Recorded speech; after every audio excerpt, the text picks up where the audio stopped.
You hear about outnumbered victories. Alexander at Gaugamela, Hannibal at Cannae.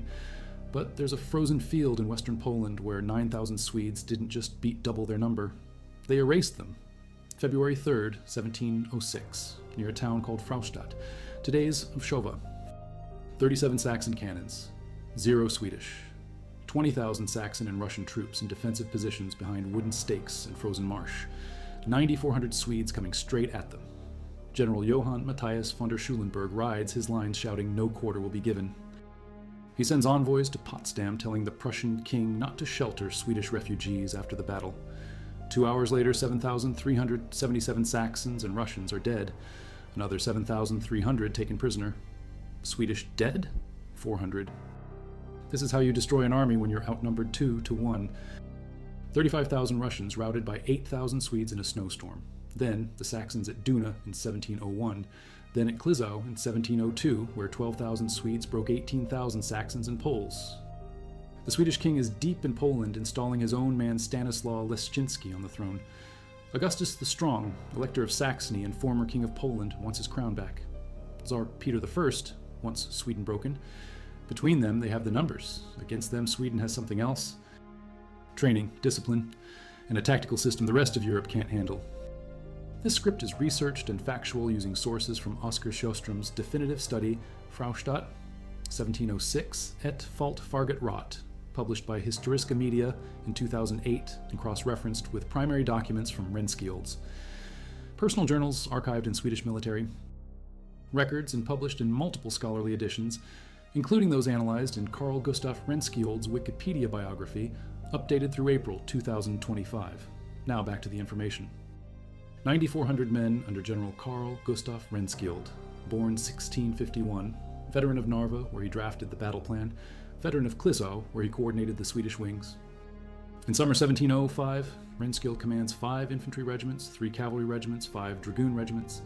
His job is to watch the Saxon border while Charles marches east against Russian forces gathering at Grodno. Augustus and Peter know this is their chance. The Swedish force is isolated, outnumbered, far from support. End Swedish power in one campaign.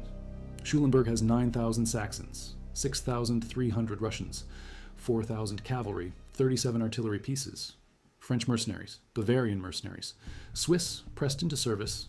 His force is larger than anything Renskjold can field. The numbers say Schulenburg wins. If he waits, he faces 20,000 from Schulenburg plus 15,000 from Augustus, 35,000 total. If he moves now, he faces only Schulenburg. Still 2-1 odds, but better than 3-1. He breaks winter quarters, marches toward the Saxon border along the Vistula. 1st of January, 1706. Renskjold reaches the village of Fraustadt. Schulenburg's army is already there. Cavalry on both flanks, 4,000 horse. 37 guns positioned behind chevaux de frise, Spanish riders they call them, wooden stakes driven into frozen ground at angles, built to stop cavalry charges dead. Behind the stakes, frozen lakes and marshes protect the flanks. Each wing rests on a village. Infantry battalions turned at right angles to deliver flanking fire if the Swedes somehow get past the obstacles. Schulenburg thinks his position is impregnable. 5,700 cavalry and dragoons, 0 artillery. He's outnumbered nearly 3-1 in foot soldiers, but he has more horse. And he's studied Cannae, 216 BC. Hannibal surrounded 70,000 Romans with 40,000 Carthaginians. Weak center, strong wings. Double envelopment. Renskjold writes in his journal the words that survive to this day. Så resolverade jag att draga mig till Fraustadt tillbaka. I den tanken att locka till mig fienden efter mig ut ur sin fordel inbillandes honom att jag ville alldeles draga mig av. I resolved to withdraw to Fraustadt with the thought to lure the enemy to me away from his advantageous position, deceiving him into thinking I was in full retreat. They follow the retreating Swedes onto open ground east of Fraustadt, away from the forest that protected their flank, onto terrain where cavalry can move, exactly where Renskjold wants them. 1st of February, the Saxon-Russian army deploys in the new position, still strong, still confident. Schulenburg rides the line. He orders his Russian battalions to turn their white uniform coats inside out. The red lining makes them look like Saxons. He thinks this hides his weak point. The Russian troops are considered less reliable, less trained. If Renskjold sees Russians, hell focus there. Schulenburg tries to disguise them. He doesn't know Renskjold has already planned to hit everywhere at once. Russians on the left with their coats reversed. Cavalry covers both flanks. The chevaux de frise are repositioned, 37 cannons aimed at the Swedish line. Schulenburg sends word to Augustus, 120 kilometers away with 8,000 cavalry. Come quickly, we have them. But Renskild won't wait. Every hour brings Augustus closer. Every hour the odds worsen. He orders deployment. Grenadiers on the flanks. This is the weak center, the bait. On the Swedish right, Renskild personally leads cavalry under Colonel von Krasow. 12 dragoon squadrons. They will sweep outside the Russian left flank near Rohrsdorf. On the Swedish left, General Alexander Hammerhelm commands cavalry squadrons. They face frozen swamp in front of the Saxon right flank. The ground looks impassable. Schulenburg thinks it protects him. Hammerhelm sees a route through. No artillery barrage. Sweden has no guns, just men marching. The Swedish wings move faster than the center. The battle line curves. Schulenburg sees it, thinks it's weakness, thinks the Swedish formation is breaking. He is wrong. The curve is deliberate. The wings racing to positions. 30,000 paces the Swedes march, just out of range of Saxon cannons. Then they turn. The charge begins. 5 or 6 volleys as the enemy approaches. Maximum fire effect at distance. Swedish tactics reject this. They are called gapa. Go on. Advance and strike. The Swedish regulations written by General Magnus Stenbock at Leis in winter 1700 to 1701 stress holding fire until the enemy is within bayonet range. Speed over firepower. Cold steel over musket volleys. At Fraustadt, some Swedish battalions never fire at all. They just charge. Muskets should deliver 5 or 6 volleys at this range. In practice, they manage 1 or 2. The order is to wait until 80 paces. Some sources say Saxon troops fire high, panic fire. The volley is ineffective. 60 meters, 40 paces. The Swedish front ranks kneel. The rear ranks fire. 1 massive volley at close range. The black powder smoke covers the advance. 20 paces. The Swedish front ranks stand, fire, then charge. The Swedish doctrine is clear. Fire creates hesitation. Steel breaks lines.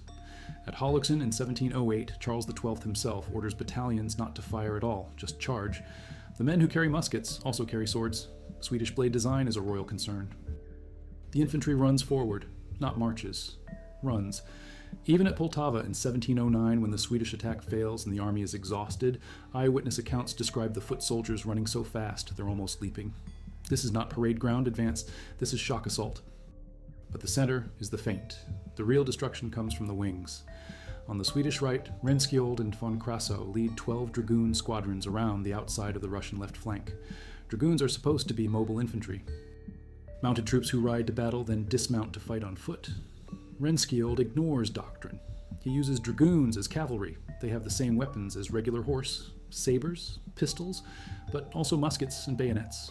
They are not trained for sustained cavalry combat. Renskild doesn't care.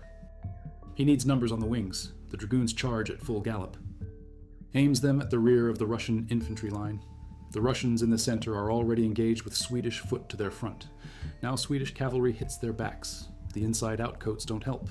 Renskild sees the red linings, realizes they're Russians. Directs his infantry assault directly at them. The Russian battalions are surrounded, front and rear. They fight, they break, they run. But frozen means solid.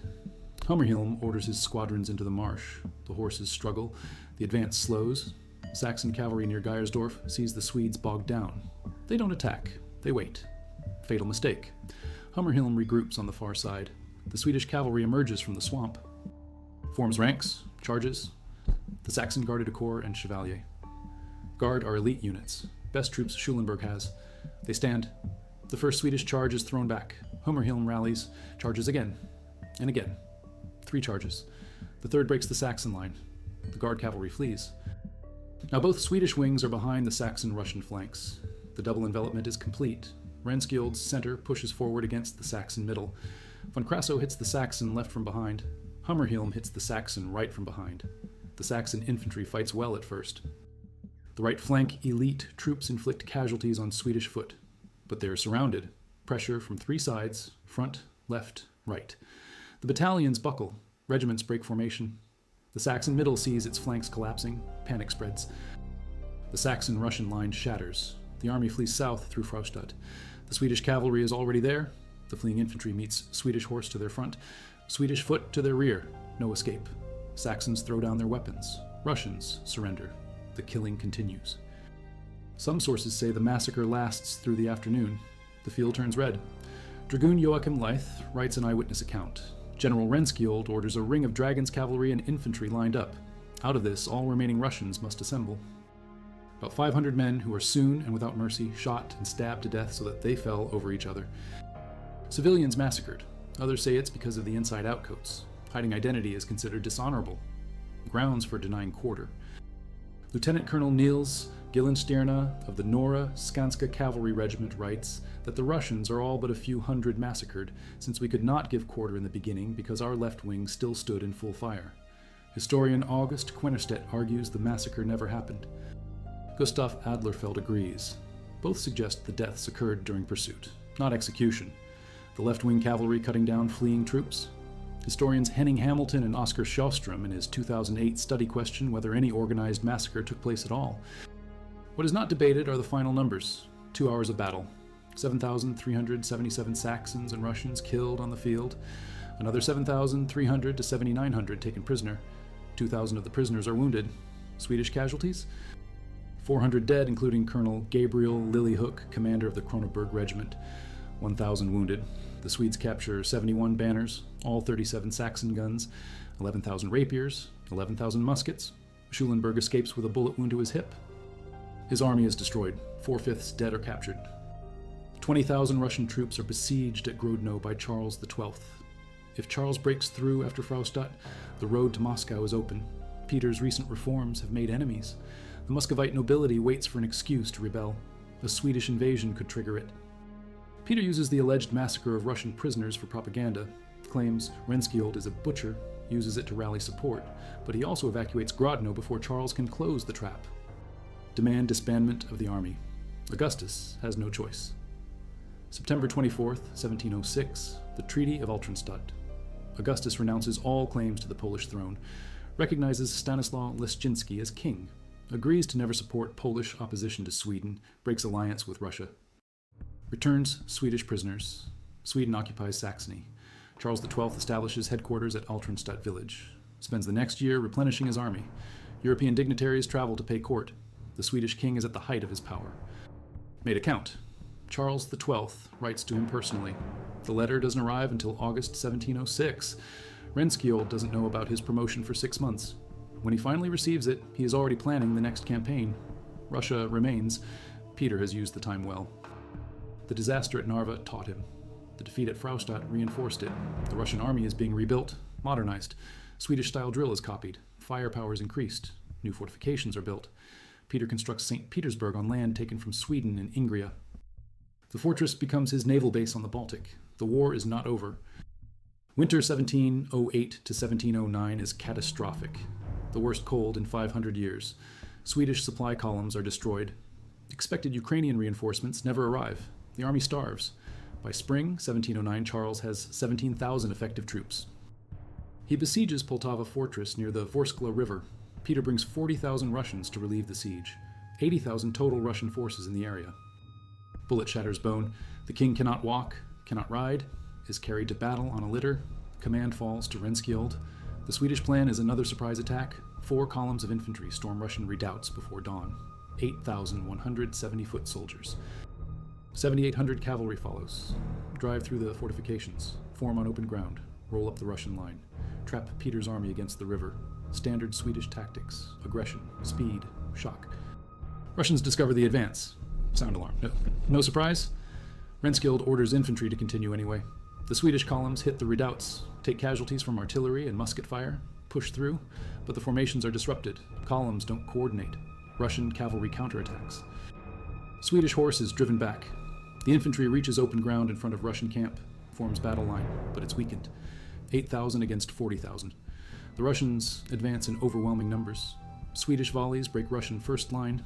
Second line keeps coming. Third line, fourth. The Swedish line bends, breaks, routs. Remains in exile until 1714. Renskiold is captured, becomes prisoner of war, spends years in Moscow running a management office to help Swedish prisoners. Not released until 1718. Returns to Sweden weeks before Charles dies, November 30th, 1718. Charles shot in the head at the siege of Frederikston. Whether enemy bullet or assassination is still debated. Renskiold serves as commander in western Sweden until his death in 1722. Old injury from Veprick finally kills him. He is 71. If you value documented tactical analysis and primary source military history like this, subscribe. It's the best way to support the channel. Comment where you're watching from. This content is researched using Carl Gustaf Renskiold's personal battle journals as published in Swedish military archives and analyzed by multiple historians, including Robert Nisbet Bain and Charles XII, and the collapse of the Swedish Empire, published in 1995, and referenced with battlefield archaeology and contemporary accounts from both Swedish and Saxon sources published in the Great Northern War Compendium. Now back to the analysis. Weak center holds enemy attention. Strong wings envelop flanks. Attack from multiple directions. Destroy ability to maneuver. The execution requires precise timing. The wings must advance faster than the center. Create the curved line. Reach their positions before the center is overwhelmed. If the center breaks too early, the enemy retreats. If the wings arrive too late, the center is destroyed. Timing, discipline, coordination. Every Swedish farm must provide one soldier. The soldier receives land and a cottage. Trains regularly. Part-time soldier, full-time farmer, but constant drill. The system creates a standing army without massive cost. Professional troops without professional pay. The Swedish soldier knows his role, knows his battalion, has trained with them for years. When the drums sound, he moves without thinking. The formations are automatic. Charging with pike and sword requires aggression. Charles XII and his generals cultivate this. Victories breed confidence. The army believes it cannot lose. At Narva, 8,000 beat 35,000. At Kliszów, 12,000 beat 18,000. At Fraustadt, 9,400 beat 20,000. The pattern reinforces itself until Poltava, where belief meets reality, where numbers finally matter, and wins decisively through deception, luring the enemy into favorable terrain through planning, the double envelopment conceived before battle, through execution, wings and center coordinating perfectly, through training, troops who run toward cannon fire, through leadership.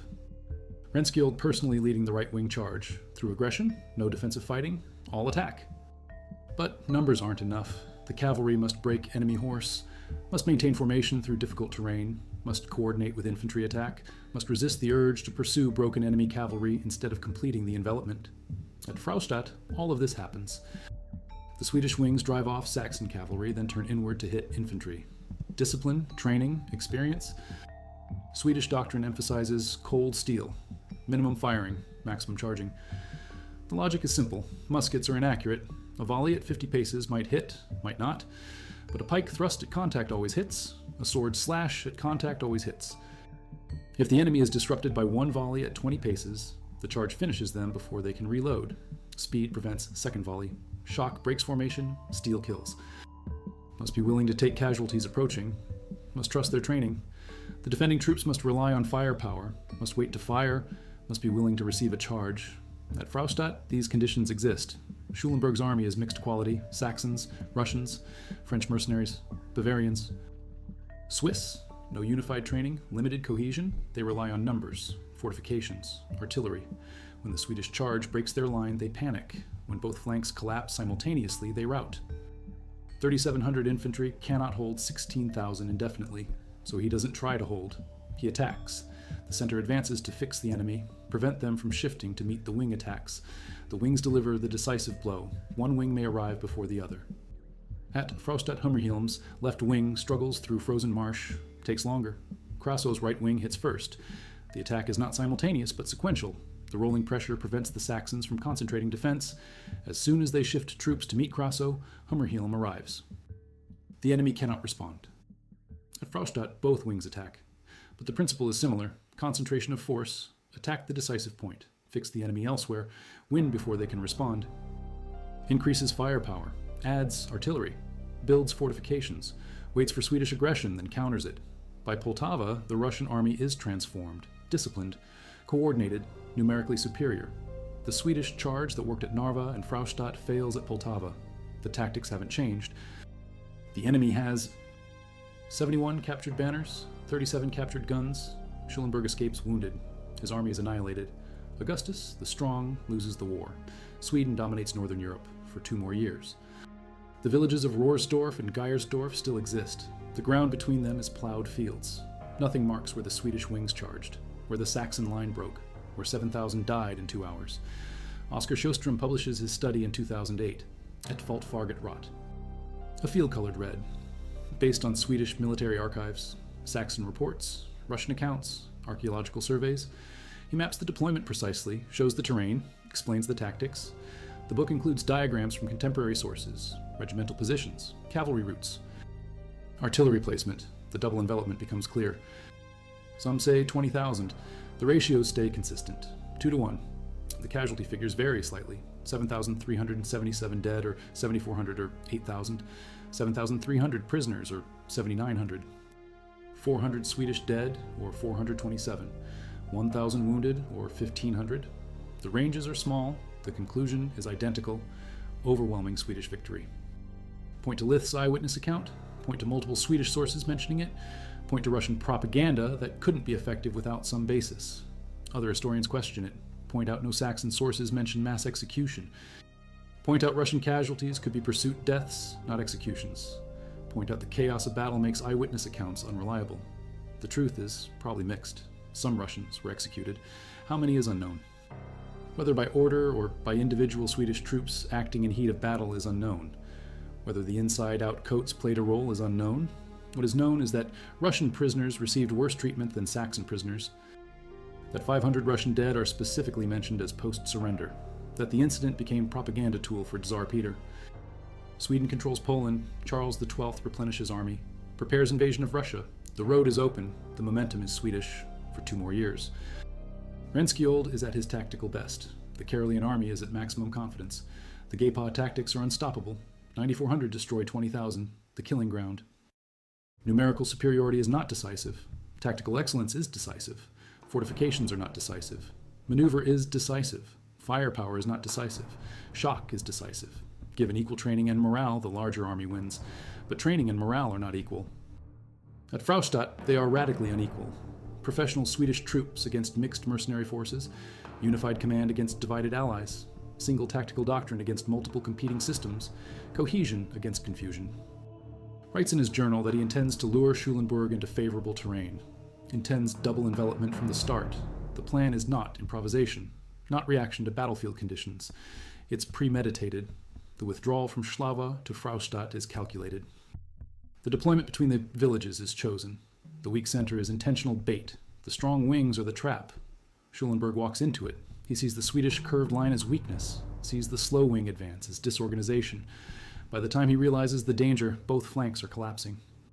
The Swedish cavalry commanders are experienced, von Krasow, Hammerhelm, both veterans of multiple campaigns, both understand their role, both execute without needing detailed orders.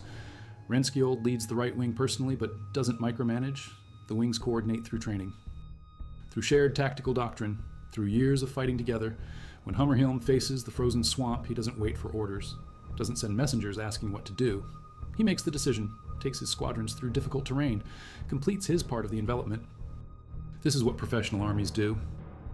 Belief that the system works, belief that charging beats defending, belief that cold steel beats musket fire. The Swedish army has this belief because they have seen it work. 8 campaigns, 8 victories. Every time they charge, they win, until they don't. Until Poltava, where the Russian guns cut them down before they reach the line, where overwhelming numbers cannot be overcome by courage alone. But at Fraustadt, the belief is justified. The charge works, the enemy breaks, the system delivers. His career survives, but his army doesn't. Augustus the Strong negotiates peace. Charles XII winters in Altenstadt. The Holy Roman Emperor Joseph I becomes nervous. Swedish army in the heart of Germany. Could Charles turn west? Could Sweden join the War of Spanish Succession? The Emperor sends diplomats, makes concessions. September 1st, 1707, Treaty of Altenstadt between Sweden and the Emperor, religious tolerance for Silesian Protestants. Swedish army leaves Saxony intact. Charles promises to march east, keep the war away from Germany. The Emperor is relieved. France is disappointed. Russia stands alone. When Charles finally invades Russia in 1708, the enemy is ready. The Swedish march into disaster, not because the tactics fail, because the strategy fails. Deep penetration into hostile territory, extended supply lines, brutal winter, lost supply column, failed Ukrainian alliance. By Poltava, the Swedish army is exhausted, starving, outnumbered 5 to 1. The tactical excellence that won at Fraustadt cannot overcome strategic failure. But surprises don't work against alert enemies. The Russians hear the Swedes coming, sound the alarm, man the fortifications. The Swedish columns hit prepared positions, take heavy casualties. The formations disrupt, the coordination fails. By the time the Swedes form on open ground, they are already beaten. The Russian counterattack overwhelms them. Renskild is captured, watching his army disintegrate. The tactics that brought victory 8 times bring defeat on the 9th. After Poltava's Swedish military reputation collapses, the invincible Karelians are suddenly beatable. Denmark re-enters the war. Saxony re-enters. Prussia considers it. The Great Northern War continues until 1721. Sweden loses its Baltic Empire, loses territories in Germany, loses status as great power. The age of Swedish military dominance ends. But for 15 years, 1700 to 1715, Sweden is the most feared military power in Northern Europe. The Karelian army is the gold standard. The Gapa tactics are studied and feared. And at Fraustadt in 1706, the system achieves its perfect expression. This is how you destroy an army. This is what tactical excellence achieves when executed perfectly. Training, discipline, aggression, deception, coordination, leadership, all present, all functioning. The result is inevitable, not because the Swedes are superhuman, because they are better prepared, better trained, better led, better coordinated. On this day, in this place, under these conditions, nothing stops them. Schulenburg limps to safety with a bullet in his hip and the wreckage of his army strung across western Poland. Augustus, the strong, signs away his crown. Peter I evacuates Grodno. Charles XII receives Renskild's report and promotes him to field marshal. Europe recalculates. The Swedish Empire is at its zenith. The killing ground at Fraustadt proves what everyone fears. No army can stand against the Karelians. Not in open battle, not with numerical advantage, not with fortifications and artillery. The Swedish system is unbeatable, until it isn't. But today in February 1706, the system works. The tactics execute flawlessly. 9,400 Swedes destroy 20,000 Saxons and Russians. The victory opens the road to Saxony, forces peace, extends Swedish dominance. For 2 more years, the empire expands. Then Poltava. Then collapse. Then history forgets. Fraustadt becomes a footnote, a preliminary to the disaster. But it shouldn't be, because Fraustadt shows what the Swedish military system achieves at peak performance, shows what tactical excellence delivers against numerical superiority, shows how to win when outnumbered 2-1, where inside-out coats didn't hide Russians, where double envelopment crushed 20,000 men in 2 hours. The archaeological surveys find musket balls, cannon shot, sword fragments, human remains in mass graves, 7,000 bodies don't disappear, the evidence remains. Buried under Polish farmland, waiting. Shows how Schulenburg fell into the trap, shows how the wings coordinated, shows how the center held just long enough, shows how cavalry broke infantry, shows how shock defeated firepower, shows how 9,400 destroyed 20,000. The book is definitive. The most detailed analysis of Fraustadt in any language, based on years of research, primary documents, contemporary maps, battlefield surveys. The book proves what happened, proves how it happened, proves why it happened. Swedish and Saxon and Russian all agree on the basics. Overwhelming Swedish victory, catastrophic Saxon defeat, 7,000 dead on the losing side, 400 on the winning side, 17-1 casualty ratio, textbook execution, historic significance. Treaty of Altenstadt follows. Charles reaches peak power, then the long decline begins. But at this moment, Sweden dominates. The Karelian army is supreme. Renskild is promoted. The system is validated. Numbers don't determine outcomes. Execution determines outcomes. Fraustadt proves it. A smaller force, with superior tactics and training and leadership, defeats a larger force with fortifications and artillery and defensive positions. The double envelopment works. The weak center holds. The strong wings destroy. This is oblique order. This is tactical perfection. This is how 9,400 Swedes obliterated 20,000 Saxons and Russians on frozen ground in western Poland in February 1706. The river flows. Nothing marks the killing ground. But the battle remains in Swedish archives, in military academies, in tactical studies, in histories of the Great Northern War. Fraustadt, February 3rd, 1706, the day Swedish military power peaked. The day Renskild proved tactical genius. The day 9,400 destroyed 20,000. The day the system worked perfectly, before Poltava, before collapse, before history moved on. This was the moment. This was the victory. This was the killing ground.